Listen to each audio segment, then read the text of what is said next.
Hello mes beauty, et dans la vidéo d'aujourd'hui je vais vous montrer comment obtenir une infusion à base du thym et une huile pour une pousse extrême de cheveux, toujours à base du thym.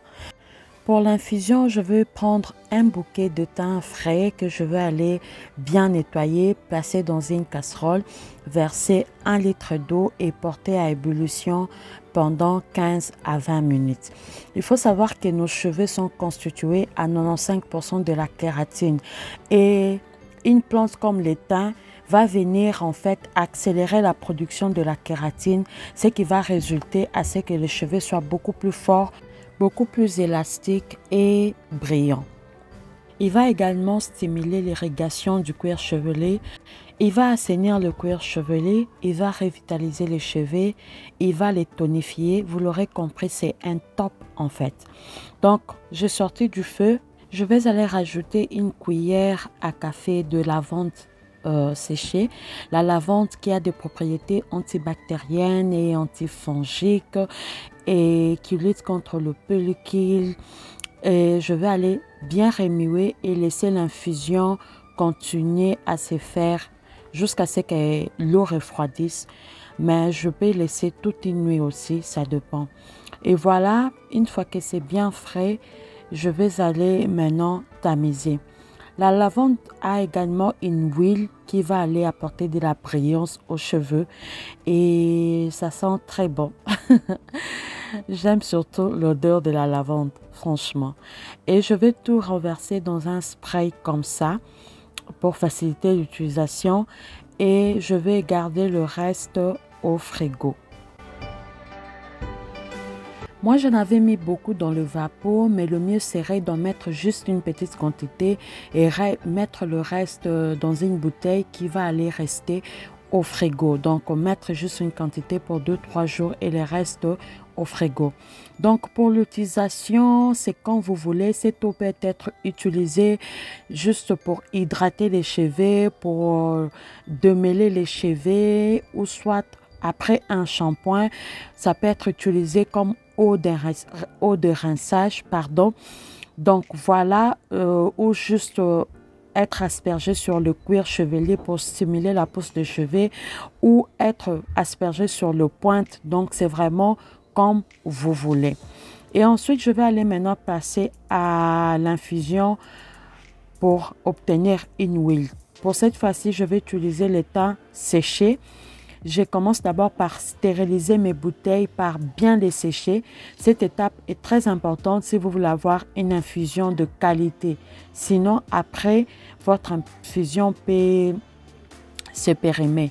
Donc, je place le thym dans une bouteille et je vais aller rajouter les clous de girofle qui, je pense, aujourd'hui ne sont plus du tout à présenter en ce qui concerne l'herbe bien fait pour le cheveu.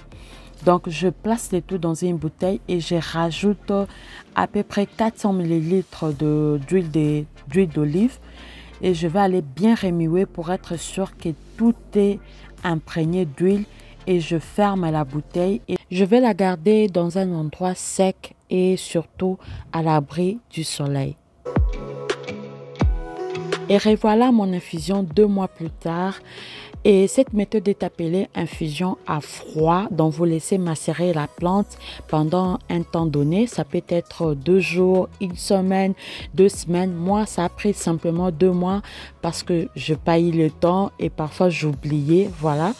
Mais il faut savoir une chose, c'est que plus vous laissez votre infusion longtemps, plus cette huile sera très forte en propriété.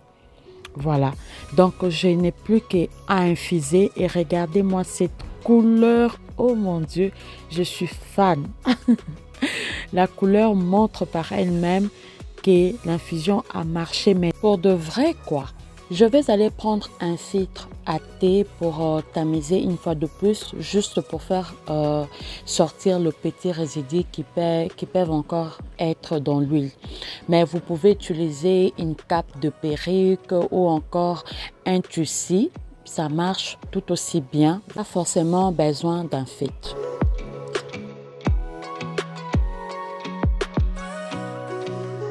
Et enfin, dans une bouteille de récup, je vais aller verser l'huile que j'ai obtenue.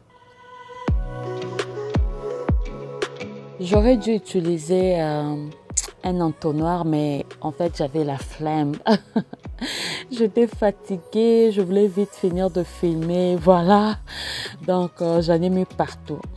Je vais aller rajouter maintenant de la vitamine E, qui est un conservateur qui va permettre à ce que l'huile garde ses bienfaits. Mais également, la vitamine E a de très bonnes propriétés pour le cheveu. Et je vais tout remuer et voilà, mon huile est prête. Le reste, je vais utiliser pour en faire une pommade, que ce soit même le reste de résidus que j'ai eu. Je ne vais pas jeter, je vais utiliser pour en faire une pommade. Je vais signaler ici que cette vidéo est déjà disponible sur la chaîne. Je vous laisserai les liens en barre de description, comment j'ai obtenu cette belle pommade que vous voyez. Qui regorge de bienfaits. Si vous ne l'avez pas encore vue, je vous invite à aller la voir. Vous n'allez pas du tout regretter. Et si vous n'êtes pas encore abonné à la chaîne, je vous invite également à vous abonner pour ne pas manquer de nouvelles vidéos. Et si vous avez aimé celle-ci, faites-le moi savoir par un j'aime. Laissez-moi un commentaire si c'est une recette qui vous a plu, si vous allez la tester. Vraiment, je vous invite à le faire parce que c'est naturel, ça ne coûte pas cher et en plus, ça n'a que de bienfaits en fait. Mais j'aimerais quand même dire que si vous êtes enceinte, c'est mieux de ne pas utiliser. Voilà, merci d'être resté jusqu'à la fin. Je vous dis au revoir et à la prochaine vidéo. Bye!